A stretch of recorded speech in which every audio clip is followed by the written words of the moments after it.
In this video, I am going to give you our 5 months expenses as we travel through Southeast Asia. People have asked me to make this video so they have an understanding of what it costs to travel in Southeast Asia. Now, Cambodia, Thailand, Laos, Vietnam, these are great places.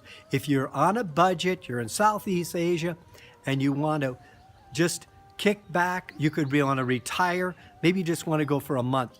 And so it is a fantastic place to be on a budget travel. You know, as we traveled here, we were able to meet people that actually were working there.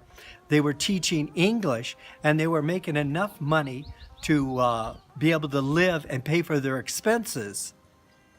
I'm not really sure how it works, but my recommendation is go onto YouTube and look for how to work in Southeast Asia, Cambodia, and these places, and they're going to tell you what you can do and how you can do it. I looked at some videos with it, and they explain it very well. Check it out there. In other videos that I have on our expenses there, it really varies. But what I've done here is I've compiled it on an average. I've taken all the expenses over 5 months on an average monthly expense, and that's what I'm going to give you now. Let's look at food. Okay, now in the previous videos, you know, typically when you're traveling, what happens is as you get going longer and longer, you figure out ways of saving money. So we were able, later in our travel, we were able to save a lot more money as we traveled. Our hotels, our room cost, our food costs became lower and lower, so that we were able to average it out.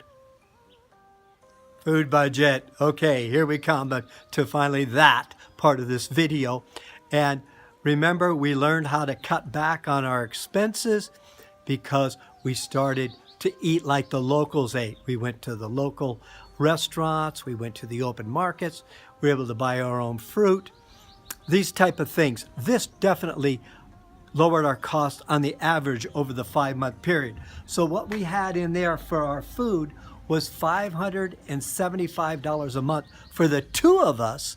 Okay, that would be for 1 month for food. Now our next expense, what I do is I take every little miscellaneous things as we spend it on a day-to-day basis, and then I log it in there. And so what we typically do is we give each other like $50 a month, and that's to buy little things. Maybe I like a little candy, something like that. Lori likes a little something. This way we can just have what we call a little pocket money, and that makes it sort of fun that way.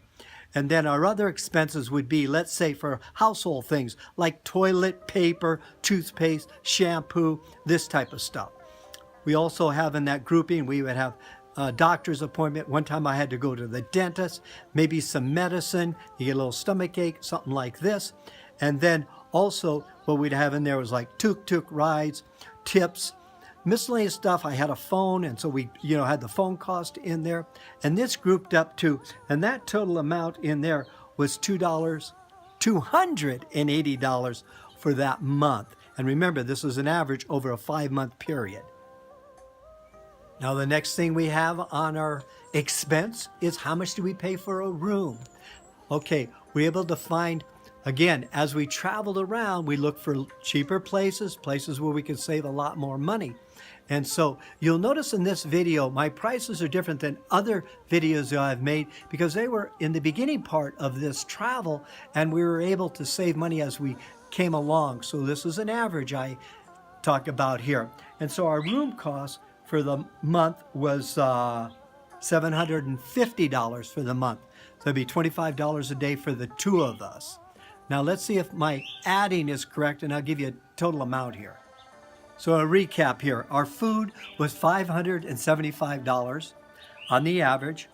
Our miscellaneous supplies were $280 a month, and our room cost was $750 a month.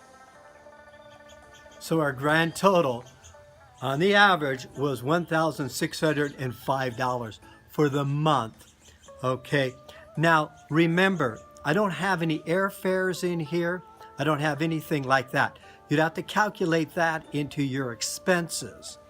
So all in all, as I say before, Asia is a bargain. It's a great place to travel, to save money. And we did work at it, because I knew I was making these videos and I wanted to show you, the lowest price that we could do in there. And if you have a little more money, that would even be better. You can do a little more things. Now remember, also, we don't drink and we don't smoke and we don't go out to bars. So we don't have that expense in here. So if you tendency to want to do stuff like that, you're going to need to add a couple $100 more in there. I hope this little video has helped you out. It's been a lot of fun traveling in Southeast Asia for these last 5 months. And Lori and I are excited because we're heading off to Mexico. We're going to relocate there. And also check out our other videos on 1, 2, and 3 that we made. And we're looking back on Asia. And Lori and I just have a little chat time in the yard. And we just explain the fun things that we did. Hey, I want you to see something, okay? Now take a look at something here. I can't believe it. This is my Panama hat. And I don't know if you can see this, but it's stretched out. And it's really, really high up in here. I look like a cone head, so I had to go buy another one. I didn't think I could walk around looking like this with this big thing sticking up. And so, what the heck? It's a natural fiber. I don't know how to correct the problem. If you have a solution for a Panama hat, how do I get it back to the original shape? Let me know. Give a comment down below. I would appreciate that. And also, subscribe to Jerry Brown Travels. Check out our 3 other videos as we look back on Asia. Please subscribe.